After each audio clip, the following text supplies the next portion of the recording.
E, na realidade, gente, o grande ponto que eu consigo observar, né? Alexandra Bastos, boa noite, sempre conosco também, sempre nos ajudando bastante.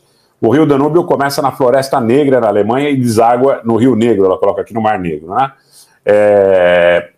Importante frisar, né? Se não me falha a memória, são 10 países. São 10 países. Então você tem aí toda uma capacidade, uma capilaridade muito importante, muito interessante em relação à perspectiva de ser um ponto de suprimento de armamentos. Inclusive, a maioria desses 10 países são países que são aliados objetiva e abertamente do esforço de guerra ucraniano, né? Obstaculizar plenamente a utilização do Danúbio, eu diria que é praticamente impossível. Até porque você tem uma válvula de escape, né? Se você olhar para o mapa do Danúbio, você tem também, a Moldávia ela não tem saída para o mar, mas o Danúbio passa pela Moldávia. Então, quer dizer, você teria a possibilidade de fazer esse abastecimento via Moldávia, e essa também é uma possibilidade que é bastante discutida nos meios militares. Quando se falou em ataques à Transnistria, ou à própria Moldávia, aí no caso por parte dos russos, buscando um desembarque em Odessa, o que eu acho muito pouco provável, né?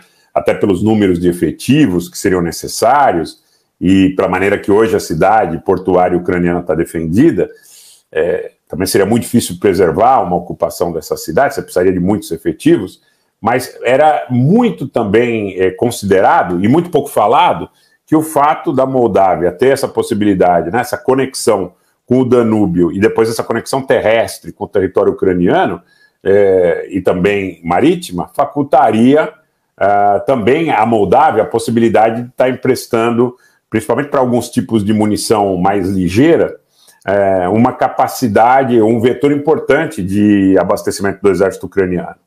Então, gente, quando a gente fala, é tudo por Lviv, né? Mas se não tem espaço aéreo disponível, se o Mar Negro é muito complicado, como é que isso está chegando para os ucranianos? Fato é que o Danúbio, ao que tudo indica, por tudo que tem sido divulgado, eu não estou falando aqui só por uma matéria, né, The Economist, aí tem muita gente que vai rejeitar porque é matéria da The Economist. Muita gente está colocando que o Danúbio está sendo utilizado para suprir as tropas ucranianas com armamentos, com munições e com suprimentos, né, de um modo geral, suprimentos logísticos. As vias, os caminhos, né, férreos, as vias ferroviárias, os caminhos de ferro, eles são muito fáceis para serem atacados. São muito fáceis.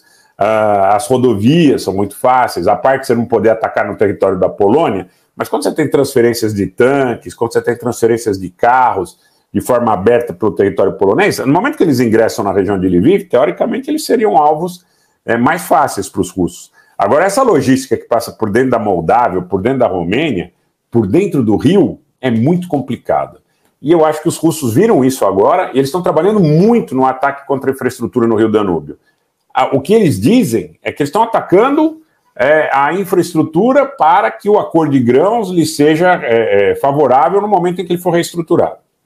Hoje o Putin conversou com o Erdogan. Diz que o Putin não estava atendendo o Erdogan, eu não sei até que ponto isso é teatro, não é teatro das partes, mas o que foi divulgado oficialmente pela chancelaria russa, pelos porta-vozes do Kremlin, é que eles combinaram que haverá uma visita, mas não se sabe se a visita será do Putin ao Erdogan ou do Erdogan ao Putin, que a questão do local e da data será posteriormente ajustada.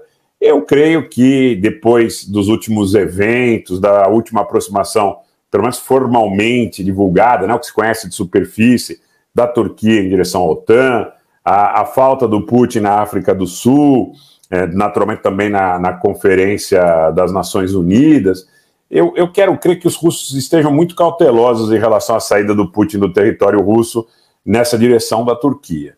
Pode acontecer? Pode acontecer. Eu não acho que a Turquia esteja absolutamente rompida com os russos. A questão do hub de gás, os russos parecem propensos ainda a continuar acreditando que a Turquia possa ser um local interessante para a venda de recursos energéticos. Mas eu não sei se para estocar na Turquia, sabe, eu acho que tem algumas coisas que vão ficar claras nos próximos momentos. Eles conversaram, e nessa conversa, claro que para o governo turco, eu já falei isso para vocês milhares de vezes, o pessoal que está no entorno do Erdogan está cutucando ele o tempo todo. Olha, esse acordo de grãos ele precisa ser restabelecido, porque você está estavam ganhando bilhões. Estavam ganhando bilhões. Aquele meio do entorno do Erdogan estava faturando bilhões com essa história do acordo de grãos. Como? Comprando lá embaixo dos ucranianos, inclusive porque eles chantageavam os ucranianos. Vou dizer algumas verdades incômodas para vocês aqui agora. Eles chantageavam os ucranianos e eles faziam um negócio da seguinte forma. Eles diziam o seguinte: olha, vocês não têm outro caminho, vocês têm que vender através desse corredor. E para vender através desse corredor, vocês têm que contar com um acordo que é feito pela Turquia, pela Ucrânia, pela Rússia, intermediado pelo Guterres, pelas Nações Unidas. E a preferência, naturalmente, do esforço que foi feito para que esse corredor existisse era da Turquia. Quem estava comprando eram os amigos do Erdogan, que estavam ficando cada vez mais ricos. Cada vez mais ricos. Inclusive, muitos deles com silos na Romênia, na Bulgária, muitos deles com negócios na Hungria, não é por acaso que existe uma proximidade com o governo do Orbán, e muitos deles chiaram muito quando o governo da Hungria começou a querer impor restrição em relação à importação e custódia de grãos ucranianos, tá? Então, esse pessoal está pressionando o Erdogan, está dizendo para ele, olha, veja lá o que nós temos que fazer para que o Putin permita que esse comércio volte a acontecer. A Rússia não fechou a porta. A Rússia só está dizendo o seguinte, a gente reestabelece esse negócio se o Ocidente atender nossas reivindicações. Claro que os russos não gostaram que dutos que transportavam, inclusive amônia, materiais de fertilizantes, que eram, inclusive, tinham como destino o porto ucraniano de Odessa. Tá? Assim como os russos continuam exportando gás e petróleo pelo território ucraniano. Tá? E há trocas comerciais entre esses países. É o que eu digo, as vidas das pessoas são prescindíveis, mas os dutos de petróleo e gás têm um valor alto. As pessoas sabem com quem mexer, com quem não mexer, né? Nesse negócio eles não mexem muito. E a Rússia não descartou. Hoje o Peskov falou, olha, pode ser que a gente restabeleça o acordo de grãos, só que vai ter que ser em condições favoráveis para nós. O que eles estão buscando, na realidade, é uma condição privilegiada, tá? Para que eles possam também exportar, fazer seus negócios. E dizem as más línguas, que inclusive existem empresários russos que estariam interessados em se associar com empresários turcos para fazer essa intermediação dos grãos ucranianos, tá? Eu ouvi de várias fontes no mercado internacional, dealers, o pessoal que trabalha com...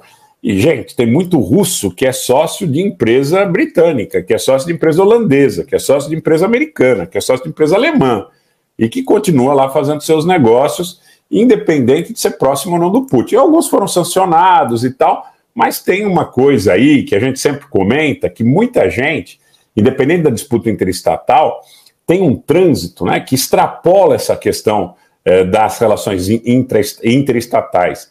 E eu quero colocar para vocês que isso é alguma coisa mais ou menos comum também entre empresários russos e turcos. O que eu tenho ouvido é que as exigências desses empresários também serão consideradas no momento em que a Rússia resolver ou não reestabelecer esse acordo de grãos, não sei se pelo Mar Negro, não sei se por ou eventualmente dizendo, não vamos mais atacar essas infraestruturas dos caminhos do Rio Danúbio, porque o que foi anunciado foi que os Estados Unidos intermediaram com a Croácia para que a partir do porto de Zagreb houvesse ali uma expansão da capacidade de armazenamento, de silos. Aí você tem que ter todo um financiamento, uma infraestrutura e a abertura de novos caminhos, né? É como se você estivesse fazendo uma duplicação de pista, tá? Para chegar, não necessariamente duplicação do ponto de vista material no Danúbio. A questão, eu digo, aonde você vai guardar esses grãos, aonde você vai, sabe, quem vai comprar, como vai comprar, a preferência de embarque, a preferência de desembarque, são todos setores oligopolizados, todos. E na conversa do Putin com o Erdogan, não ficou descartado o fato de ser restabelecido esse acordo de grãos. Então eu digo, gente, guerra não se trata, tem gente que fica brava comigo, mas eu vou repetir, não se trata de uma questão moral, se trata de uma questão de disputa e de ajuste de acomodação de poder. E eu lembro aqui nesse aspecto a idoneidade, sempre lembro a idoneidade da cônsul da Rússia em Belo Horizonte, Minas Gerais, a doutora Carolina Bernardes, quando numa das primeiras conversas que nós tivemos no canal, ela nos disse, os negócios entre países são interesses reciprocamente atendidos. São acomodações.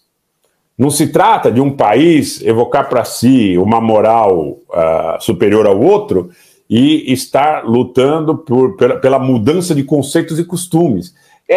São coisas que são importadas para disputas políticas internas e que não tem absolutamente nada a ver com a realidade. Mas sabe o que é zero? Zero a ver com a realidade. Nos meios empresariais, nos meios em Amsterdã, Roterdã, Antuérpia, onde se cotam os commodities mais importantes, onde você tem os sellers, os dealers, onde você tem os intermediários, o pessoal morre de dar risada desse tipo de abordagem. Isso é quase como uma abordagem para a criançada. Tá? Não, porque agora você não vai mais exportar urânio no Níger para a França, vai exportar para a China, como se... Vejam, são interesses. Tudo bem, a China, a França cometeu atrocidades na África, a Bélgica cometeu atrocidades na África, verdade, mas as coisas não podem se misturar, né? Você tem que olhar a coisa pelo lado objetivo. São empresários que muitas vezes buscam fazer com que haja uma prevalência dos seus interesses e que contam com lobbies tão fortes dentro dos seus governos que fazem os seus estados agirem em prol dos seus interesses.